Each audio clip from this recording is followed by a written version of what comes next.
Saudara-saudari yang terkasih, kita jumpa lagi dalam Pelita Hati hari ini, Kamis 6 April 2023, hari Kamis Putih, mengenang perjamuan malam Tuhan. Bersama saya Romo Thomas Suratno SC dari Paroki Cilandak, Jakarta Selatan, mendengar dan merenungkan sabda Tuhan, yakni firman Tuhan yang tersurat dalam Injil Yohanes, bab atau pasal 13 ayat 1 sampai dengan ayat 15.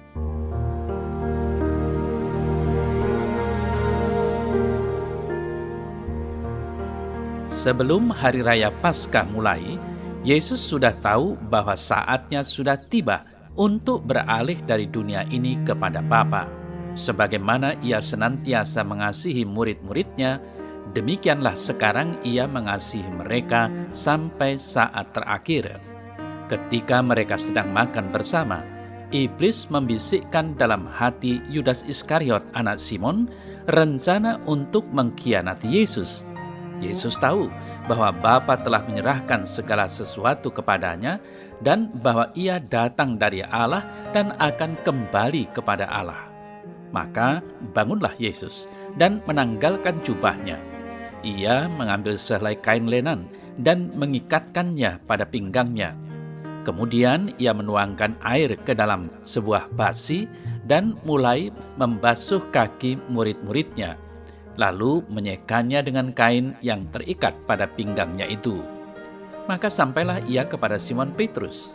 Kata Petrus kepadanya, "Tuhan, engkau hendak membasuh kakiku?" Jawab Yesus kepadanya, "Apa yang kuperbuat engkau tidak mengerti sekarang, tetapi engkau akan memahaminya kelak."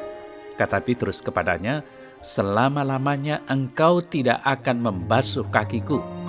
Jawab Yesus, "Jikalau aku tidak membasuh engkau, engkau tidak akan mendapat bagian bersama aku." Kata Simon Petrus kepadanya, "Tuhan, jangan hanya kakiku saja, tetapi juga tangan dan kepalaku."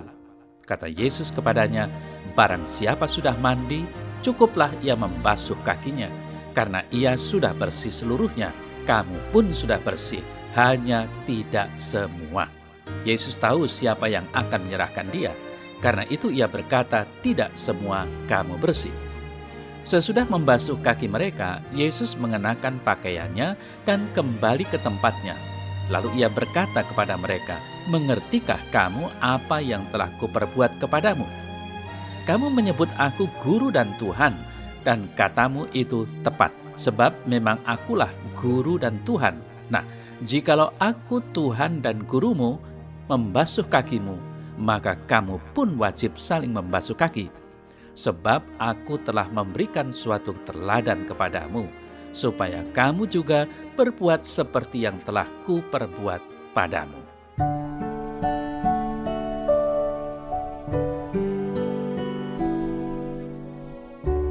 Saudara-saudari yang terkasih, kisah pembasuhan kaki para murid yang kita dengar dalam warta Injil malam ini hanya terdapat dalam Injil Yohanes saja.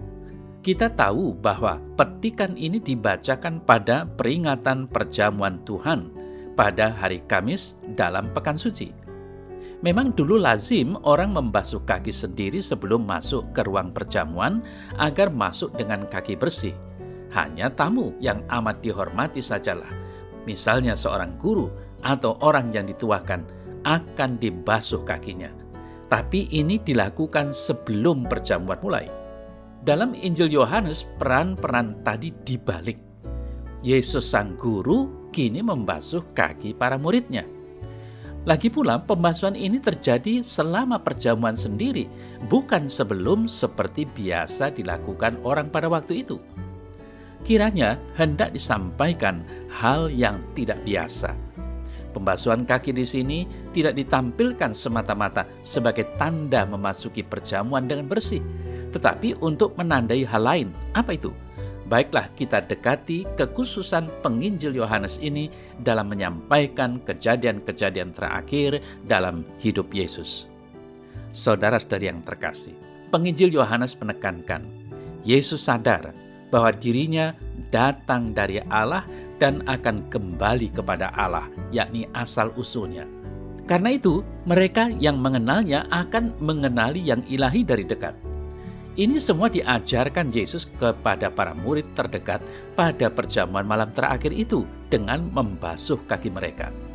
Dia yang sadar berasal dari Allah dan yang sedang kembali menuju kepadanya ingin menunjukkan bahwa orang-orang terdekat itu sedemikian berharga, sedemikian terhormat. Dan lebih dari itu, ia ingin berbagi atau bersharing dengan para murid tentang asal-usul dari siapa dan menuju ke siapa itu. Inilah yang dimaksud dengan mengasihi sepenuhnya. Yesus tidak setengah-setengah dalam mewujudkannya, melainkan hingga tujuan kedatangannya atau perutusannya terlaksana, yakni membawa manusia ke dekat Allah, asal terang dan kehidupan. Saudara-saudara yang terkasih, dalam peristiwa pembasuhan kaki tentu saja Petrus terheran-heran dan tidak bisa menerima maksud yang dikerjakan gurunya. Namun, Yesus mengatakan bahwa kelak ia akan mengerti walaupun kini belum menangkapnya. Tetapi Petrus belum puas dan bersikeras menolak dibasuh kakinya oleh gurunya itu.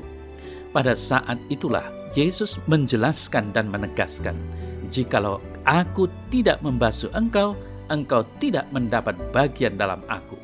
Di sini jelas bahwa Dia yang adalah Tuhan yang berasal dari Allah mau berbagi kehidupan dengan para murid. Dan berbagi asal dan tujuan kehidupan inilah jalan keselamatan bagi manusia. Saudara-saudari yang terkasih, pada kesempatan itu Yesus juga mengatakan bahwa pembasuhan kaki itu disampaikan sebagai teladan bagi para murid agar mereka berbuat seperti itu satu sama lain. Teladan ini kemudian menjadi bekal kehidupan orang-orang yang percaya bahwa Yesus itu datang dari Allah dan pulang kepadanya setelah berhasil memperkenalkan siapa Allah itu sesungguhnya. Boleh dikatakan, saudara-saudara yang terkasih, saat itulah lahir kumpulan orang-orang yang hidup berbekal sikap Yesus, yang menganggap sesama sedemikian berharga sehingga pantas dilayani dan dihormati. Inilah gereja dalam wujudnya yang paling rohani, paling spiritual. Dalam arti inilah gereja berbagi sangkan paran, kata orang Jawa, yang berarti asal-usul dengan Yesus sendiri. Hidup menggereja yang berpusat pada Ekaristi baru bisa utuh bila dijalani dengan bekal yang diberikan Yesus tadi. Hanya dengan cara itu, gereja akan tetap memiliki integritas. Memang masih berada di dunia, masih berada dalam kancah pergulatan dengan kekuatan-kekuatan gelap, tetapi arahnya jelas, ke asal dan tujuan tadi, yakni ke sumber terang sendiri bersama dengan Dia yang diutus olehnya.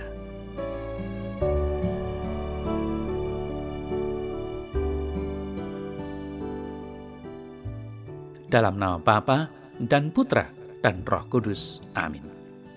Ya Tuhan Allah, aku bersyukur karena Engkau telah mengingatkan akan diriku yang telah diciptakan dan akan kembali kepadamu.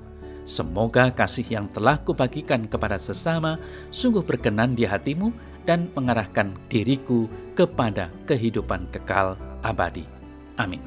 Semoga Allah yang Maha Kuasa memberkati saudara dalam nama Bapa dan Putra dan Roh Kudus.